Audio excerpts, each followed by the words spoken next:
bem-vindos a mais um vídeo do Veda. Hoje estou muito bem acompanhada com Gabi lá do Who's Geek. Oi, gente!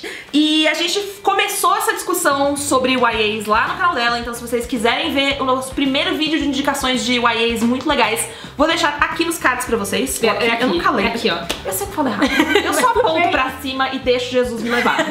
Lá a gente falou de livros que falam sobre preconceitos raciais, LGBT, Estereótipos de gênero, várias coisas. Gordofobia e tudo mais. E aqui a gente vai falar de livros que trazem alguma discussão sobre transtornos mentais. Transtornos mentais. Mas bem levinho, assim, sabe? Bem de boas. Então a gente vai começar com um livro bem de boas, que foi As Vantagens de Ser Invisível, que aqui no Brasil foi lançado pela Rocco. Sim. Certo?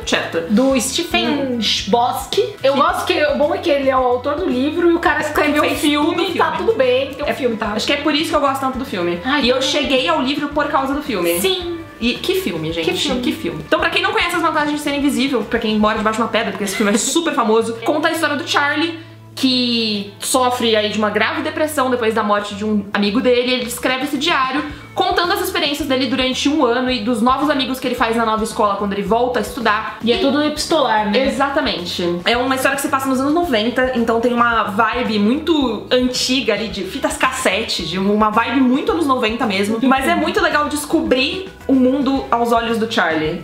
E a maneira como ele vai percebendo as outras pessoas enquanto as outras pessoas percebem ele também. Porque ele tá meio que reaprendendo a viver em sociedade, né? E eu acho interessante porque ele tem apoio de todo mundo, né? Da família, dos amigos que ele faz, do professor. Sim. Por ser epistolar, algumas coisas no filme ficam até mais claras pra gente. Então eu acho que vocês precisam ler e assistir o filme, porque eles se são complementam. Muito complementares e os dois são muito bonitos. Sim. Eu trouxe aqui o Último Adeus, tem um post-it aqui, eu sempre esqueço. Eu achei muito legal essa capa. É da Cynthia Hand, a Dark Side trouxe pra cá, a tradução é da maravilhosa Carol Coelho. Nesse livro a gente tem uma protagonista que tá no último ano de escola, muita pressão, ela quer entrar no MIT, ela é tipo super inteligente e tal, e aí o irmão dela se mata. E morava ela, a mãe e o irmão, e isso tem um impacto muito grande nela, na mãe, e em como elas convivem com elas mesmas. E cara, esse livro é muito triste, porque você vai sentindo a angústia dela porque ela se culpa. Você só vai descobrir tudo que aconteceu de verdade mais pro fim, então não vou falar por que ela se culpa.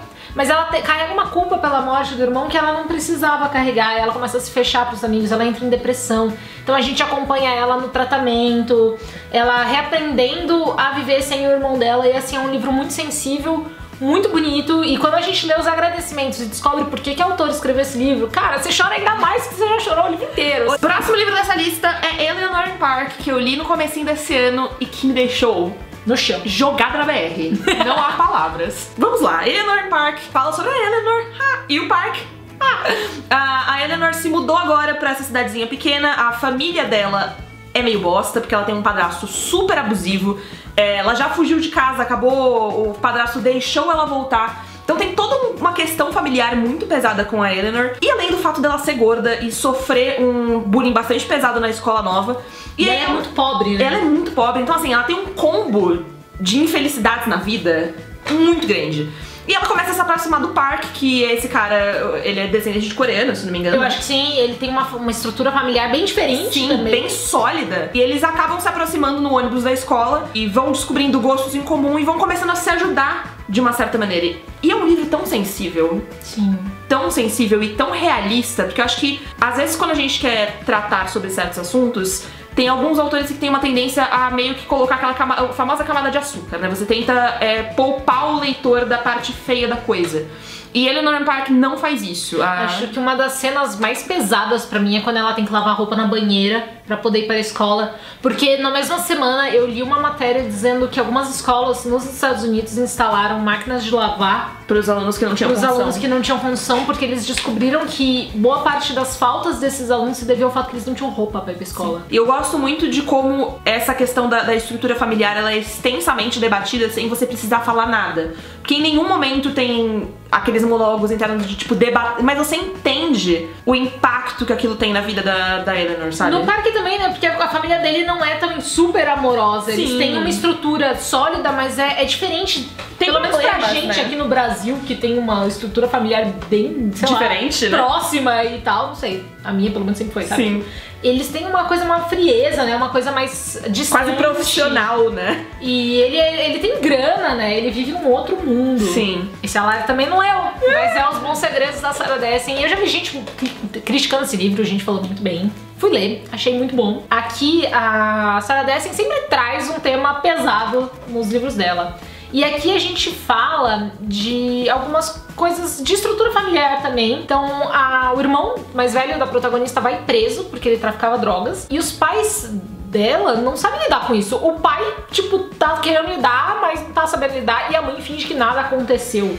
Finge que ele tá, tipo, numa colônia de férias. E a protagonista, tipo, mãe, acorda, seu filho foi preso, para de passar a mão na cabeça dele e tal. E ao mesmo tempo que ninguém liga pra ela. E ela tá lá jogada. Aí ela faz amizade com uma outra menina da escola e começa a entender que, tipo, o que tá errado na família dela, porque a outra menina tem uma família, tipo, super amorosa. Começa a entender que o que influenciou o irmão dela nisso, porque, tipo, tem uma terceira pessoa aí que fez o irmão dela entrar nessa vida e que se diz o certinho, sabe? Uhum. E tem uma questão também com assédio sexual e abuso, e é bem pesado, mas eu acho que é muito bem tratado e muito sensível também nesse livro. Então eu gostei muito, e foi um livro que eu fiquei, sabe, tipo, pensando depois, tipo, meu Deus, como é que ninguém, sabe, percebeu isso e ajudou essa menina? Mas a gente sabe que isso acontece, e eu acho que isso que torna o livro ainda mais importante, sabe, porque isso acontece no dia a dia das pessoas. E a mesma coisa vale para Os 13 Porquês, que eu já falei várias e várias vezes aqui no canal. Falei exaustivamente da série quando ela saiu, e Os 13 Porquês fala exatamente sobre essas coisas que todo mundo vê, mas ninguém faz nada a respeito. Fala sobre a Hannah Baker, que se matou, e a gente vai descobrir os motivos que levaram ela a se matar através das fitas que ela deixa pra passar pelas pessoas que ela julga responsáveis pela morte dela. É um livro que debate bullying, que debate assédio sexual, que debate estupro, e é um livro muito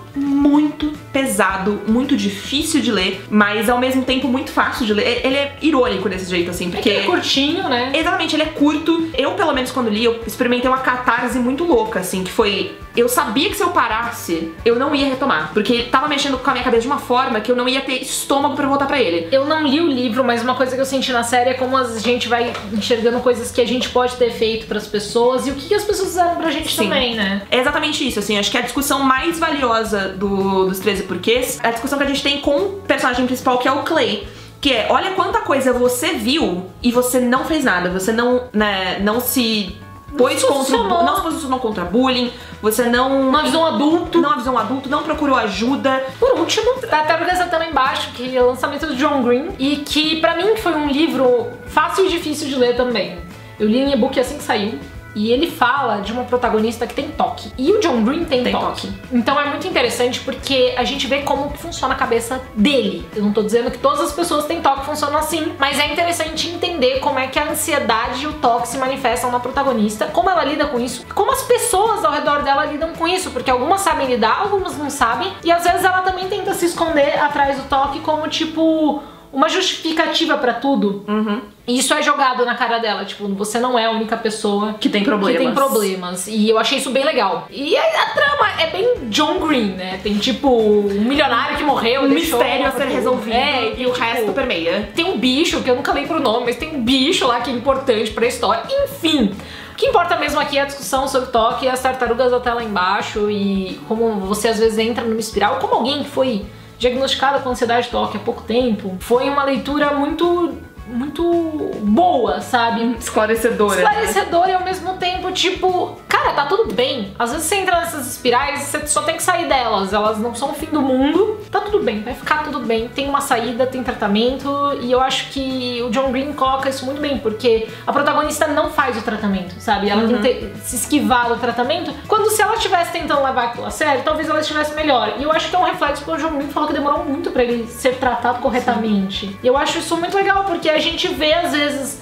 muitos livros que falam de transtornos mentais e de problemas que você tem, e ali ninguém procura ajuda, todo mundo lida com isso sozinho. Lida com isso de boas, e aqui não, cara. Ela precisa tomar remédio e ela precisa ir no médico, num psicólogo e tratar disso no dia a dia, e eu achei isso muito legal. 2 livros que a gente não tem aqui, mas que falam sobre essa questão do procurar ajuda e você lida diretamente com terapia, são Em Busca de Audrey e Garotas de Vidro, que são 2 temas bem diferentes. Garotas de Vidro fala sobre transtornos alimentares, uma protagonista que tem anorexia e bulimia, E Em Busca de Audrey é uma menina que passou por um trauma muito grande e ela tem uma ansiedade social muito grave. Principais coisas que eu gosto muito nesses dois livros é essa coisa da importância do tratamento, de você levar o tratamento a sério. Em Busca de Audrey, principalmente, você tem... Ele é todo permeado pelas missões que a terapeuta vai passando pra ela. O impacto que tem quando ela deixa de acreditar na terapia e ela acha que ela tá curada, quando na verdade ela não tá. A Garotas de Vidro, ela também, né? Ela tenta enganar a terapeuta, ela tenta enganar todo mundo. Eu li por indicação sua. Olha aí. Há muito tempo.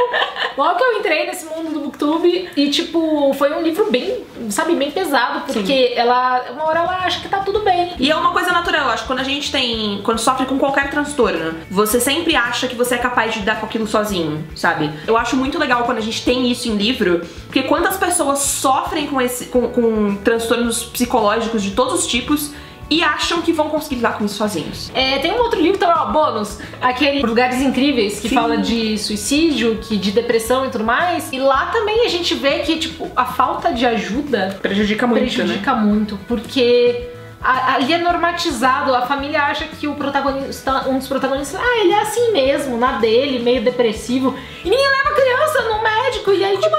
Gente, não! Você percebeu que você tem ansiedade ou que alguém perto de você tem ansiedade, a pessoa precisa de ajuda. Você não vai sair disso magicamente ou comendo um chocolate. Não funciona assim. Bom, então é isso? É isso, acho. Já falou pra caramba. Falamos de muitos livros. Se você tiver alguma indicação de outros livros que também tratem de transtornos psicológicos, deixem aí nos comentários. Dê um pulinho lá no Rusgeek pra ver o nosso vídeo em conjunto. Também se aproveitem pra se inscrever no canal, que tem muita coisa legal no Rusgeek. Se inscrevam aqui também pra continuar por dentro das novidades e a gente se vê amanhã com mais um vídeo do VW. Tchau!